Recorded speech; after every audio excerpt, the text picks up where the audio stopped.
Deep in the waters of the Sea of Cortez, far below the sunlit surface, lurks a creature the locals call the Red Devil.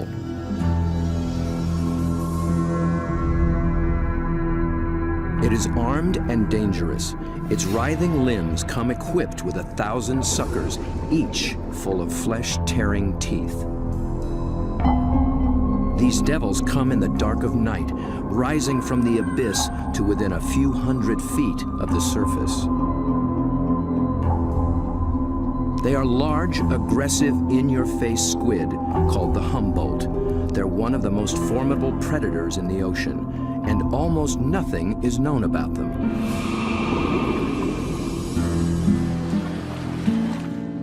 To cameraman Bob Cranston, the Humboldt have become an irresistible challenge. He's one of the few who descended into their midst, at depths where others fear to follow. But his last encounter was a close call. It was 3 years ago in these very waters. Bob's goal was to film these beasts up close in the open ocean. The usual white filming lights create a circle of light that acts like a wall, keeping the squid at bay. So Bob descended with red lights that diffuse almost immediately.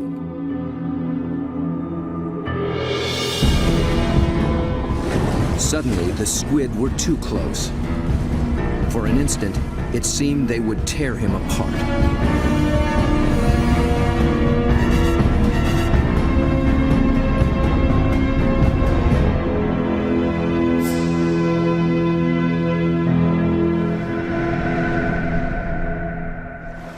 It was an intense encounter that only fueled his fascination for the Humboldt. They came right for me with no fear. That got my adrenaline going.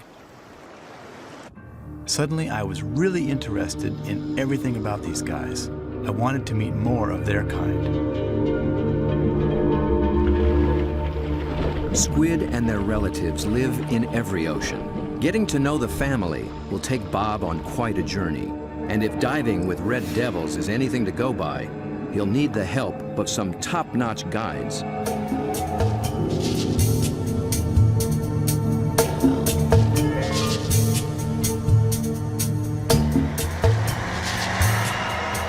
Bob begins his quest far to the north in the dark, cold waters of the Pacific Northwest.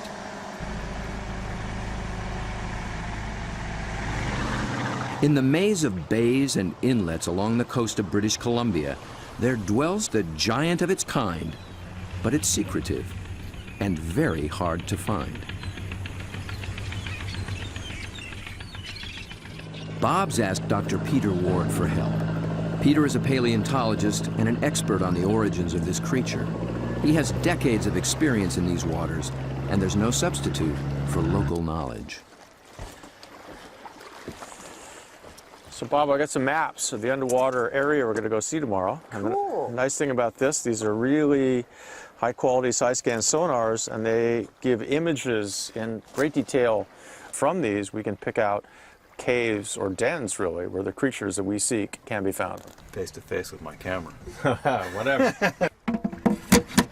Bob's been filming underwater for more than 30 years. He's one of the best at very difficult diving. It's a rebreather, a closed circuit rebreather. The CO carbon dioxide is pulled out, add a little oxygen, it comes back and you breathe it. Same as the guys who walked on the moon. Fantastic. It's really cool. I can stay down there with the creatures and film them for as long as I can stand the cold. The water registers 47 degrees. Without a dry suit, a diver could slip into unconsciousness from the cold in just half an hour. Waterproof zipper. Same zipper they use in spacesuits. Only in a spacesuit, I think they pressurize it. In this suit, you get vacuum packed. Get all these fancy lights. I think that one means low. Getting a little warm. Gotta get in the water soon.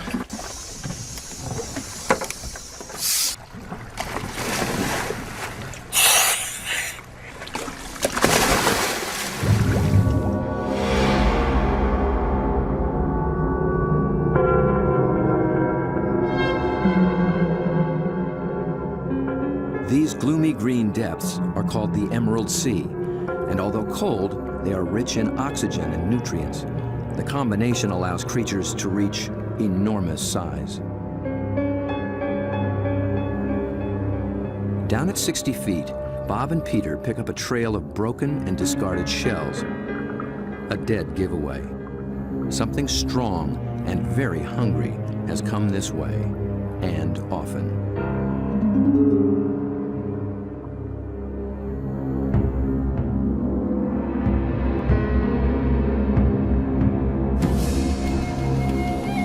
The crab should show more caution. It's up against a devious and determined predator.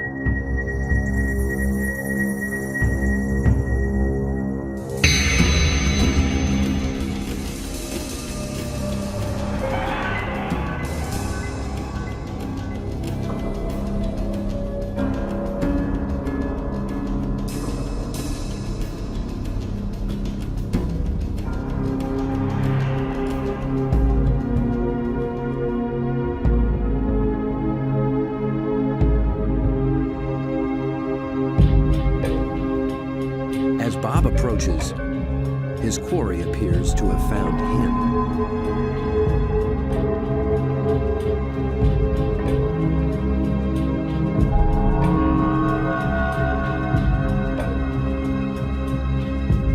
A giant Pacific octopus.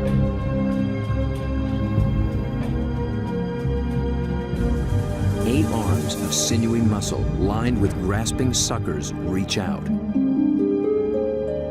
and gently explore the strange intruder.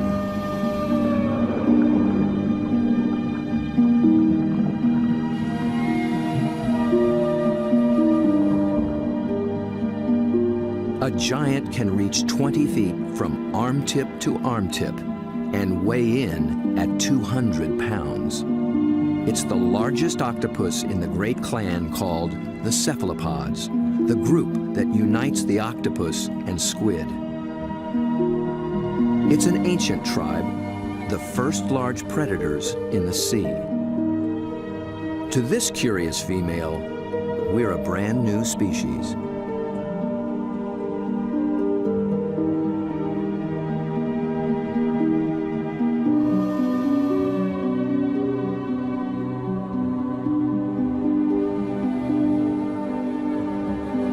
Cephalopod means head-footed, a good beginning in deciphering the octopus's amazing design. The head and body are encased in a large, soft sac, and the foot, derived from its distant relatives, the clams and snails, has become a siphon, a water jet to propel it in any direction.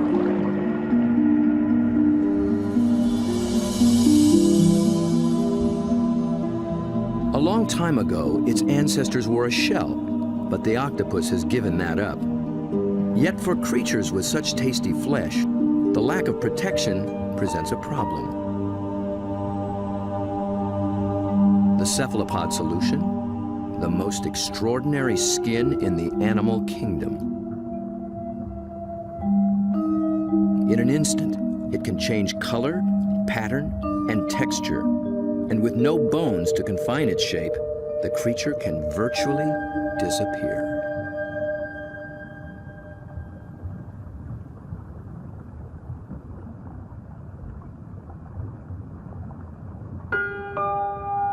Another female lies sequestered in her den, tending to her brood of eggs.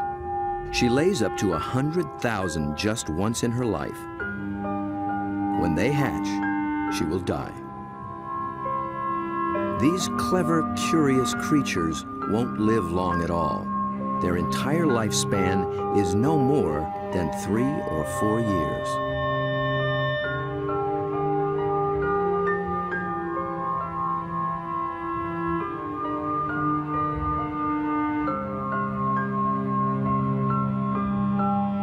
The transparent babies are no bigger than a grain of rice, but within a year, they'll be giants.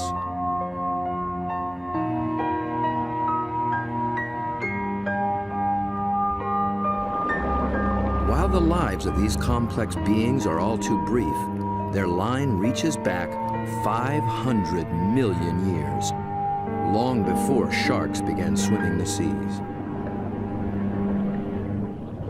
This would be a great spot right in here.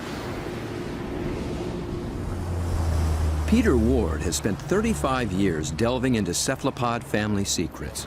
He's brought Bob to a special outcropping of rocks. They were once well submerged in a much warmer sea and still hold a record of that long ago time. Fossils are found in these rocks, fossils of relatives of the octopus, actually. They're called ammonites. And how old are they? 80 million years in age. 80 million years. That's true. That is old. Back in those days, cephalopods made beautiful curved shells. And if you dig long enough and hard enough, you can find some beautiful stuff. This is an ammonite. It's a fossil that is actually the direct ancestor of octopus. So this is an ancient cephalopod. It's related to the chambered nautilus, so the tentacles sat here and swam about. A shell is a mobile home and a defense against predators, but it's so cumbersome it makes swimming difficult. Of the almost 1,000 kinds of cephalopods alive today, only the nautilus still wears one. It's a living fossil, puffing along the reefs of the Indo-Pacific as though nothing has ever changed.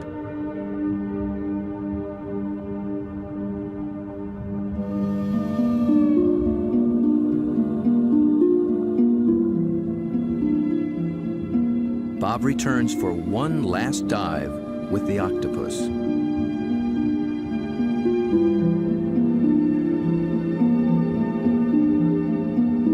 I couldn't resist bringing her a treat. All cephalopods are carnivores, and they love crabs. This creature actually reached out to me. I could sense her interest, her intelligence. I could see it in her eyes. There's something about the eyes of these animals just draw human observers in, and especially with the octopus and the cuttlefish, they definitely make visual eye contact with you and maintain it. Dr. John Forsyth studies these creatures' amazing physiology and complex behaviors. And I've come in and played games with octopus where I'll duck down and they'll raise up and look at me, and then I'll raise up and they'll duck down, and this will just go on for 15 or 20 minutes. Like this guy, I can barely see him over there, but when I look up, you know, see, he's coming up.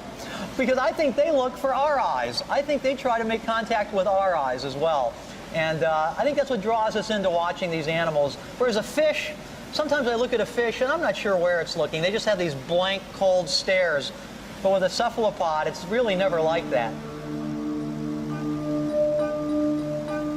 At the National Resource Center for Cephalopods in Galveston, Texas, John maintains quite a collection. There are several kinds of octopuses, a school of small squid, and another relative, the cuttlefish. For John, the eyes of a cephalopod are not just the windows to its soul.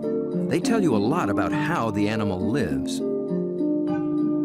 The octopus has a rectangular pupil that captures light reflected off the sea floor. Squid's large round eyes are adapted to seeing darting prey in the twilight of the open ocean. Cuttlefish dwell in both worlds, and their complex eyes can actually change shape to accommodate their travels.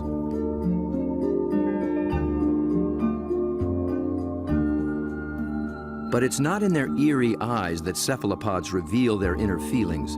It's in their remarkable skin. Millions of tiny sacs of pigment called chromatophores dot their skin, each controlled by minute muscles. With a little flexing, a cephalopod can flash with rippling bands of color.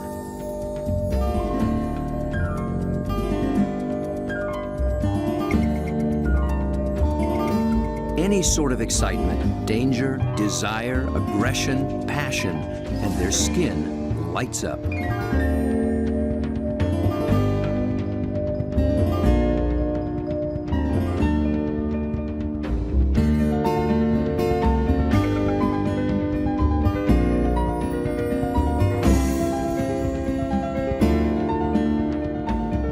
creatures with no vocal abilities at all, this is the way they communicate, in a language of light and color.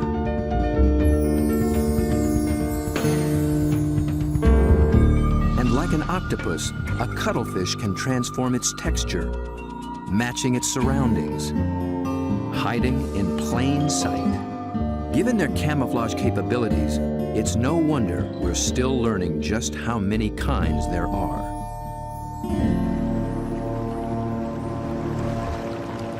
One of the hotspots for new discoveries is the narrow Lembah Strait off North Sulawesi in the island chain of Indonesia.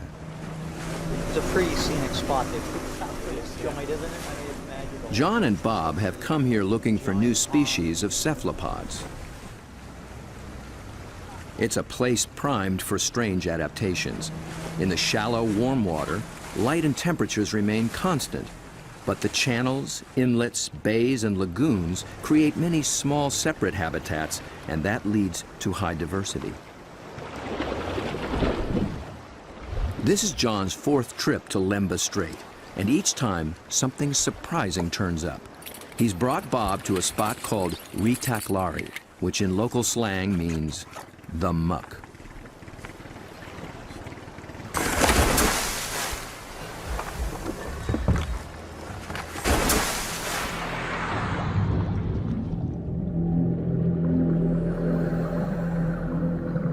At first glance, it's a vast, flat disappointment.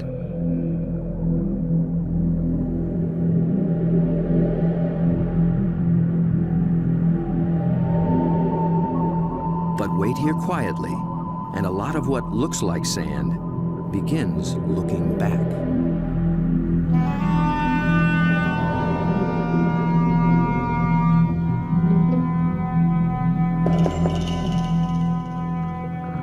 From the still of the muck to the roaring straits, a lot of effort goes into not standing out.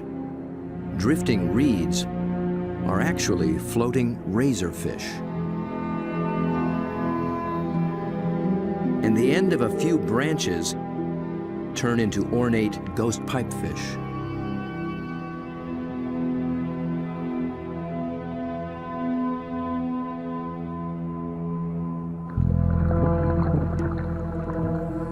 Out in the high-speed tides and swirling eddies, fish work hard to keep their footing, digging into the bottom with spine-like fins. But even creeping along on the seafloor, you still have to make a living.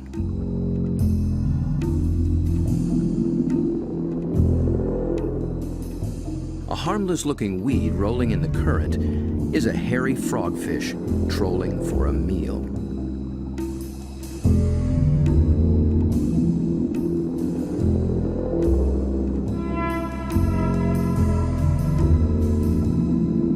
It comes equipped with its own strange lure.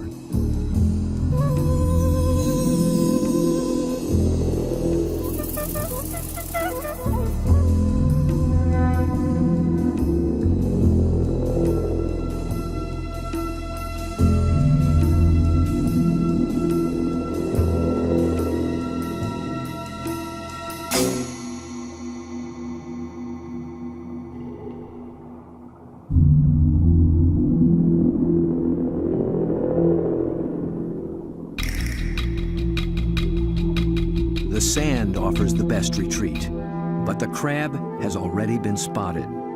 A marginated octopus is the perfect little predator here. Good camouflage, good eyesight,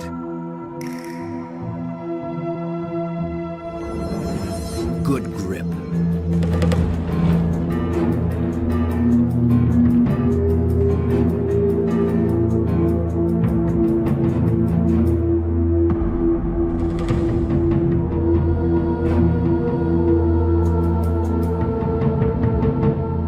The soft-bodied octopus has one more weapon up its sleeve to subdue the crab's claws: venom.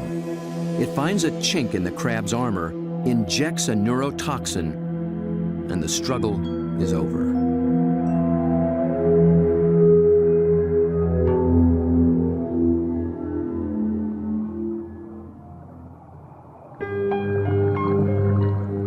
In such an open setting, the trick for every creature is to find some place to hide.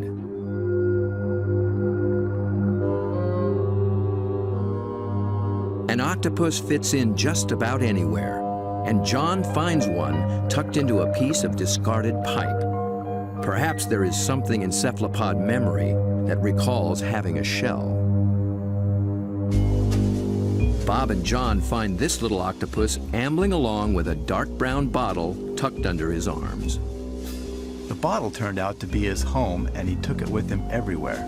So I thought I'd offer him a new fancy place and see if he's interested in trading spaces.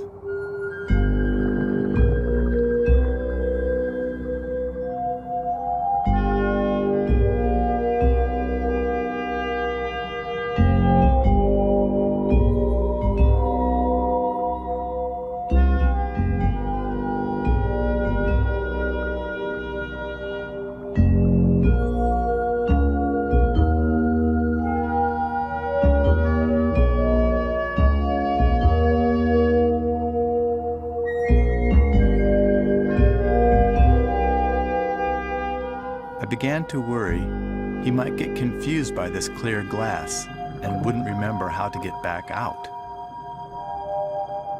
But after a few minutes, he slipped through the opening and went straight back to his old brown bottle. He'd made his choice. I think the clear glass was a little too bright, and besides, there's no place like home, especially when you can take it with you.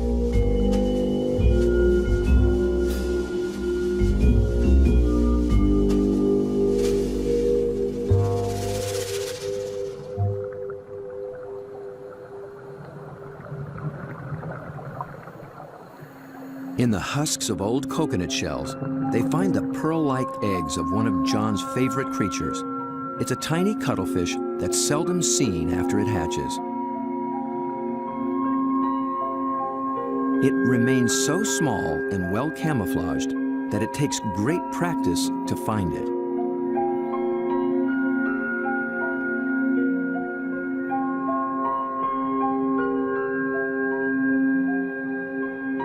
Down on the sea floor, it appears to walk across the bright stones, its rippling colors blending in and standing out. It's called the flamboyant. The flamboyant cuttlefish is really in a class by itself, even among cephalopods in a lot of ways. First of all, the vibrant, dynamic, bright colors, the brilliant yellows, the magentas, the pinks and browns. It adds on top of that these passing clouds of color as it's stalking, looking for prey. And of course, that's happening in living skin.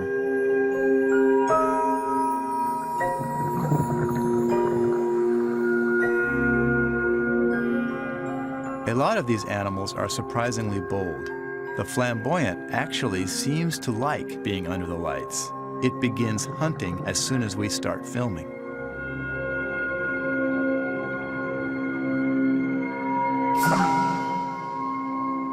My video lights attract little shrimp and crustaceans. Perhaps the cuttlefish can even see better in the lights as well.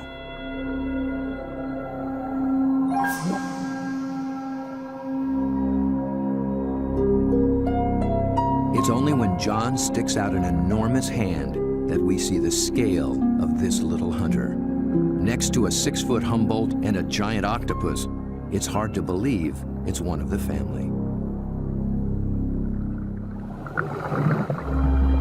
Not far away, a small octopus has been eyeing the scene. John reaches out for a better look. Every time I touch one of these animals, I'm not gripping it or holding it. My intention is never to frighten the animal in any way. However, I am trying to keep it close to where I can get a good look, but at the same time, the animal knows at any moment it can get away if it wants to.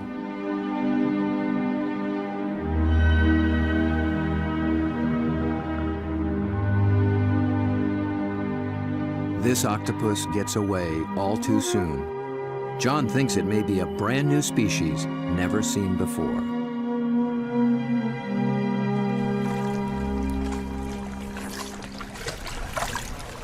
I I don't know, Bob. I'm not sure what that is, but it could be a new one. I think it could be a new species. I wasn't expecting to see that. It's not something you've seen before, huh? No, I'm not sure what that would be. It's a cool little critter. Oh, wild.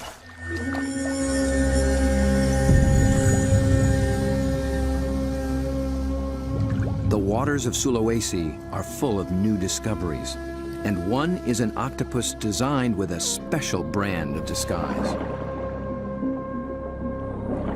It lives in the same waters as the banded sea snake, whose bold stripes announce its potent venom.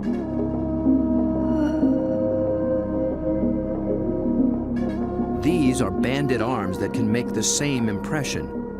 When disturbed, the octopus flashes and intensifies the stripes, becoming a sea serpent, coiled and deadly.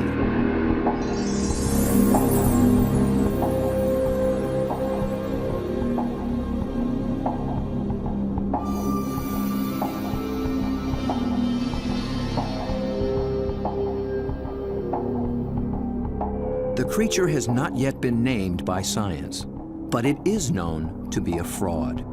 It's a shy nocturnal octopus, and unlike the snake, its venom is virtually harmless. Its stripes are simply a ruse to intimidate would-be predators.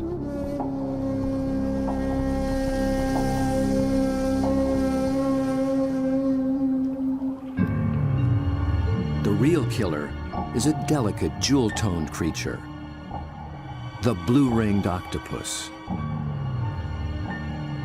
The flashing blue neon is no false alarm. Its poison can immobilize every muscle in the human body. There is no antidote. The blue-ringed is notorious along the coast of Australia, but it's one of Dr. Mark Norman's favorites. As curator of marine invertebrates at Museum Victoria, his fieldwork in all 7 seas has revolutionized what we know about cephalopods. It's really hard to estimate how many species of cephalopods, or in particular octopuses, we have worldwide, because we're still in the period of discovery. They thought there was about 100 species of octopus in the world, and we've found 150 new species in the last 10 years through the Indian and Pacific Oceans and Australia and up through Asia. And these groups of animals, it's not hard to find new species. Almost everything we touch is new.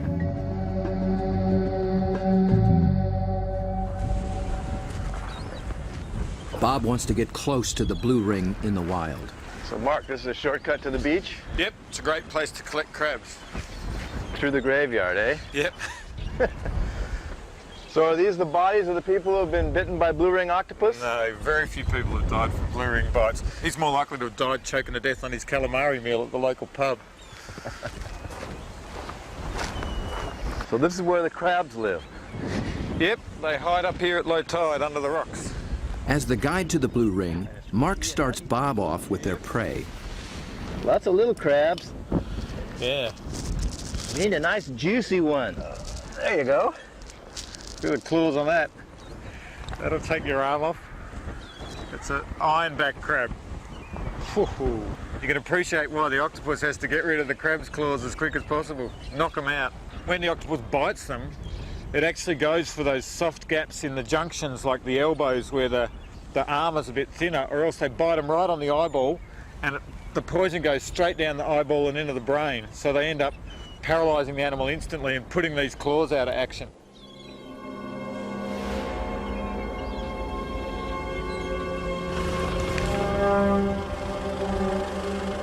The dive begins after dark, when blue rings are most active. And it's not off some wild remote beach. The deadly blue ring lives just beneath the town pier.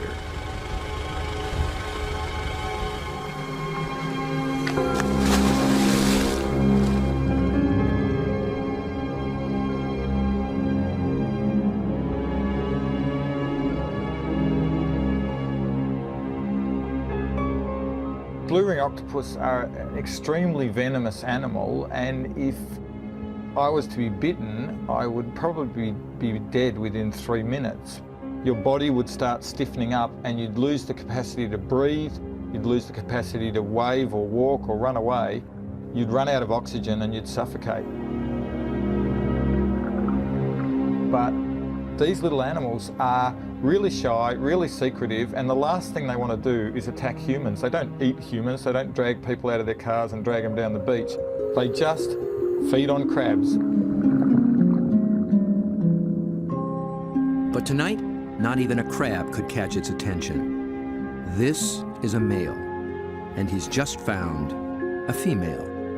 2 wild blue rings are preparing to mate.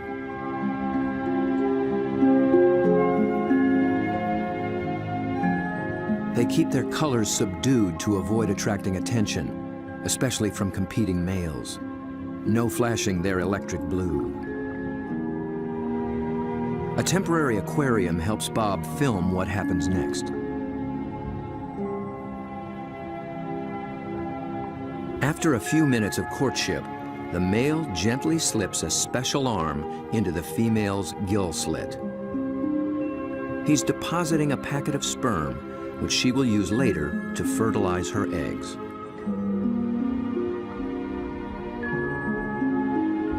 It's the end of their relationship, and most likely the end of his brief life.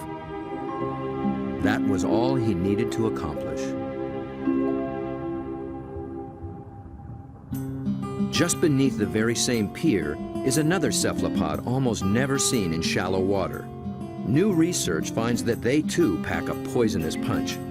But their bright little stripes have earned them a harmless nickname, the pajama squid. I think these cephalopods are the closest to the cartoon characters. Their little black and white suits and their little frilly lashes behind their eyes and the yellow on the top of the eyes, they're just straight out of a comic book.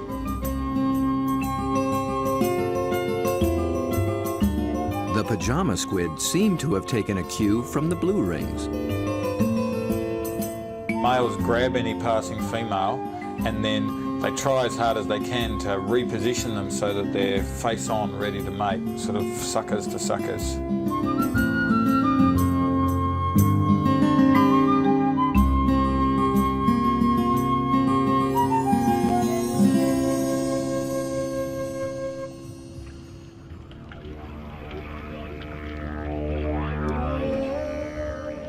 The mating season is also picking up off Australia's southwestern coast. In one small bay, giant cuttlefish have begun to assemble.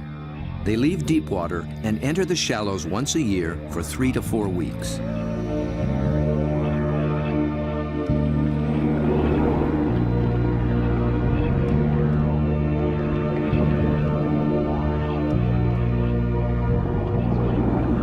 The males are 3 feet and massive, with 8 flowing arms and 1 all-consuming purpose. A much smaller female takes refuge in the rocks.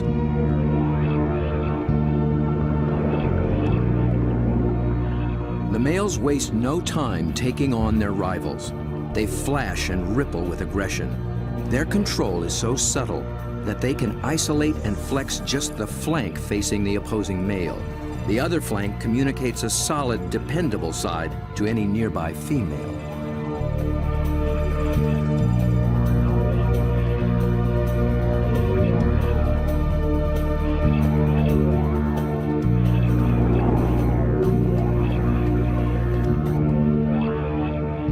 One male has claimed her and takes possession. He'll guard her now, keeping her beneath him until she is ready to lay her eggs. Jules, you around here somewhere? Bob is heading for this far-flung coast, but before diving with these giants, he needs to brush up on the subtleties of cuttlefish communication. This is a crazy place to meet a scientist. Julian Finn is a leading expert on the intense social dynamics of the cuttlefish. He comes to this junkyard to scrounge up special equipment for an interesting experiment. Hey, Jules. Over here, Bob. Oh, okay. Oh, there you go. Yeah, it's You into lots old of stuff. cars? Oh yeah, I love them. I've got a number of old cars and plenty of treasures in this place.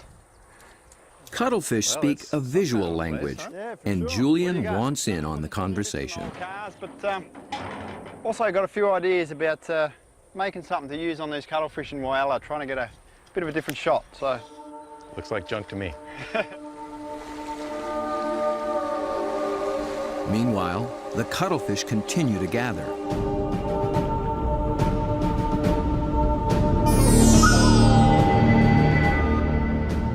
Their complex communication escalates into a kaleidoscope of colors.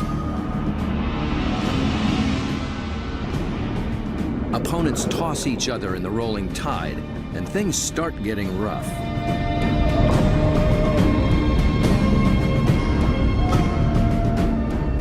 The violence can rip up their all-important skin, sabotaging a male's chance to impress and intimidate.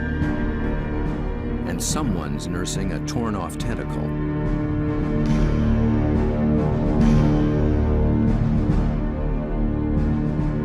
In a temporary standoff, a large male guards his female from two other heavyweights, while a little male, too small to take seriously, hovers on the sidelines.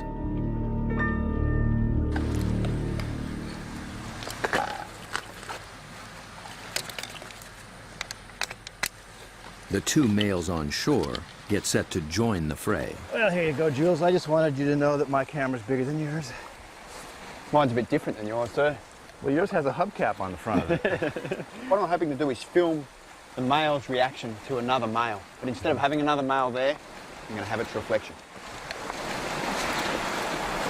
It's when males are the same size that trouble starts, and Julian will present one with its very own reflection. He's studying the displays and the intense competition. He intends to provoke a fight. He approaches a large male who immediately responds.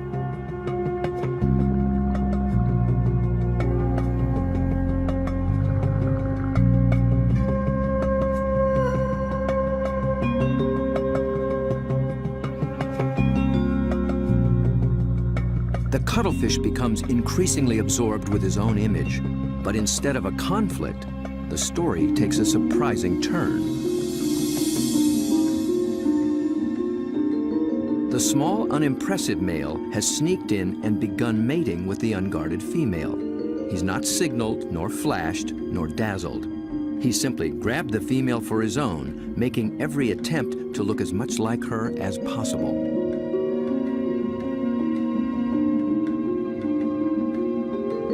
The aggressive male makes no headway with the mirror and finally moves off to resume his duties.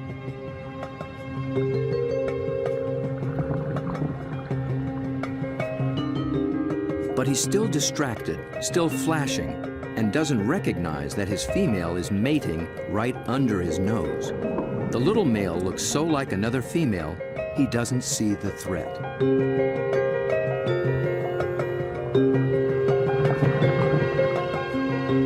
At last, he senses something's wrong and moves in to reclaim his female.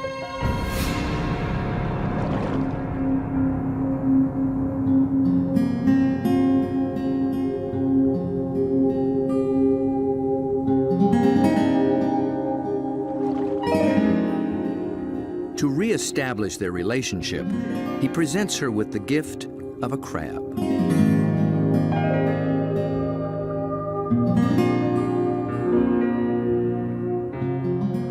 With so much going on in cuttlefish society, Julian will be experimenting for a long time to come.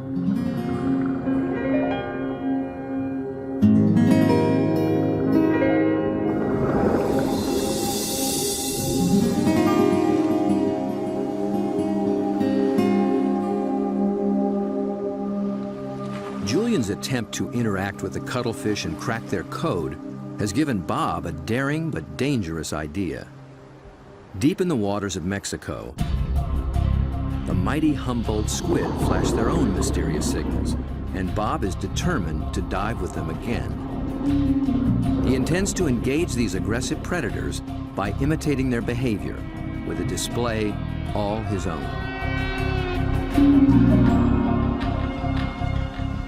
Mark Norman and Julian Finn think he's close to crazy. Sure, you've got the blue ring octopus that can kill you within a few minutes with the poison, yet there's something scarier about a squid that can rip off your flesh and tear out your throat, so to speak. I think you'd be really sensible to work with shark cages with those animals, because the stories I've heard, and they're these massive animals that will effectively skeletonise a cow in a minute because they're such voracious predators. Bob Cranston has no intention of taking this advice.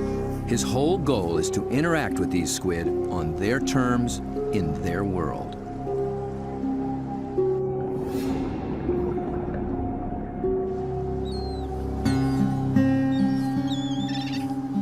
In the small town of Santa Rosalia, on the edge of the Sea of Cortez, being a fisherman takes a certain courage.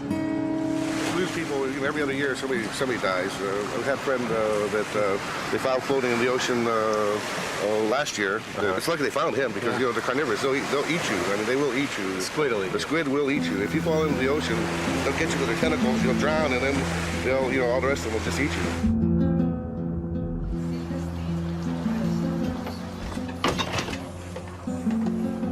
Despite their dread, these fishermen face the Humboldt on a nightly basis. Bob will need their help if he hopes to find when and where the squid are rising.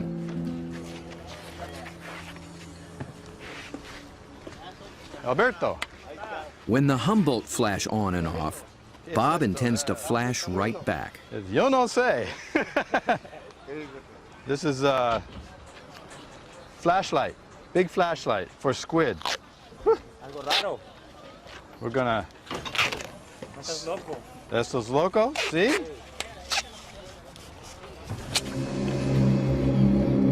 Bob knows perhaps better than anyone just what Humboldt are capable of.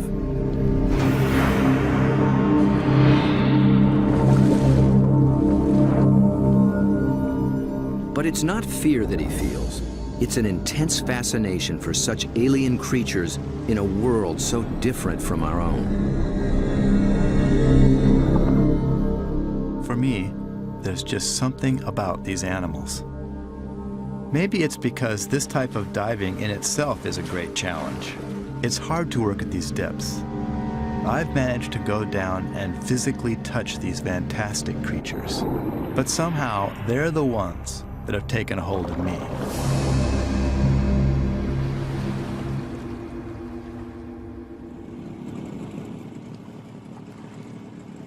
He's 12 miles from shore. Aside from his assistant cameraman, there'll be no backup down below, and no source of help at all topside. There's not so much as a radio on this little boat. These are small boats, it's a big ocean. There's a language barrier between me and the fishermen who think I'm crazy to dive in the water anyway. If I disappear and drift away from this boat, the fishermen will just think the squid ate me and they won't even bother coming to look for me. Yet Bob has confidence in his own experience and in his plan. I've made up this light tube and filled it with strobe lights. The idea is that the Humboldt squid flash for communications. They flash at each other, they flash at the divers, and so I hope to elicit some kind of a reaction from these animals with this light tube.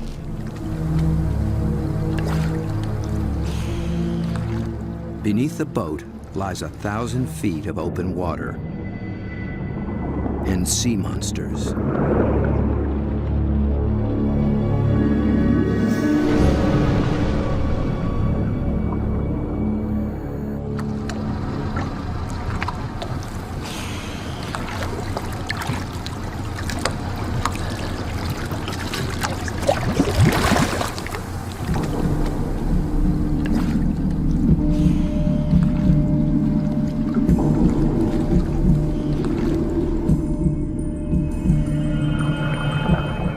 Descends, his homemade lightsaber a beacon in the utter darkness.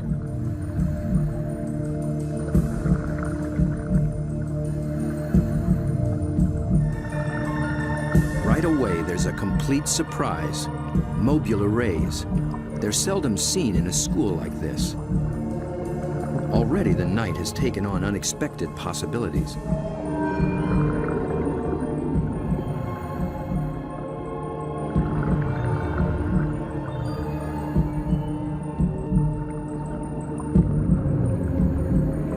his depth gauge reading 150 feet, Bob figures he's in squid waters. He powers up.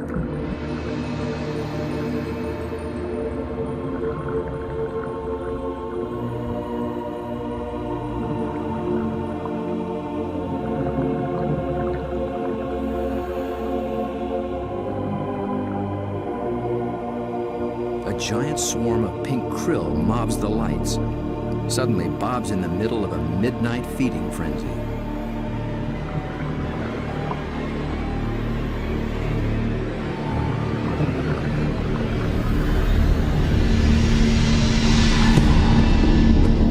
Then, rocketing up from below, Humboldt squid.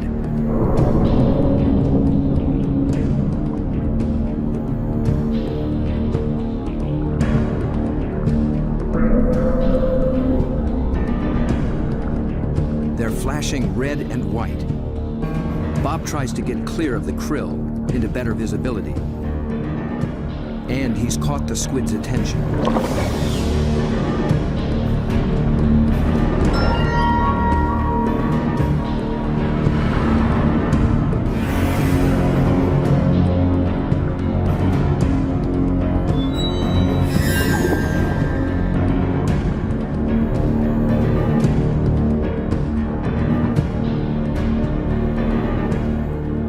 I'm transfixed by this enormous eye up from the deep. I can sense this creature thinking, but I can't imagine what.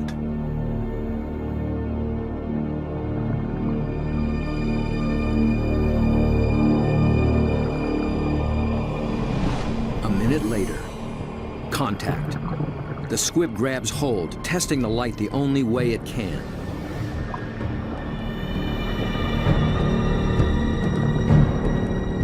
The feel of hard plastic must come as a surprise, and it circles me as though curious. Then, it comes back for more.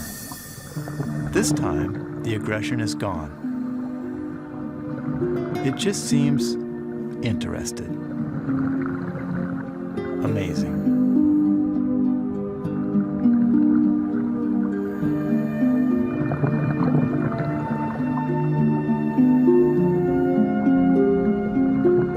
We play for a moment.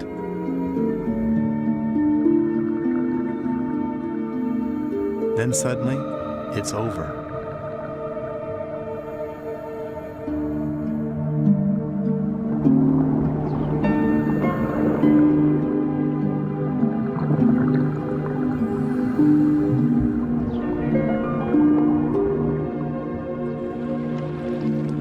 The fishermen are relieved just to see me alive, but I climb back in the boat knowing something remarkable has just happened.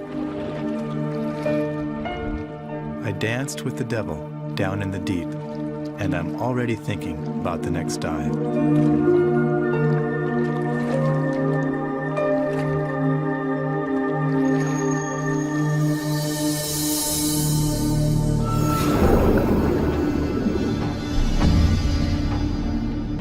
It's certain that Bob will return to dive again with the mysterious Humboldt, perhaps with a new strategy on how to make contact.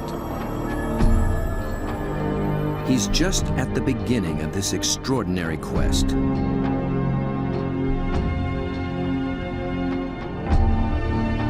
But who will he meet next time in the waters below? Friend or foe?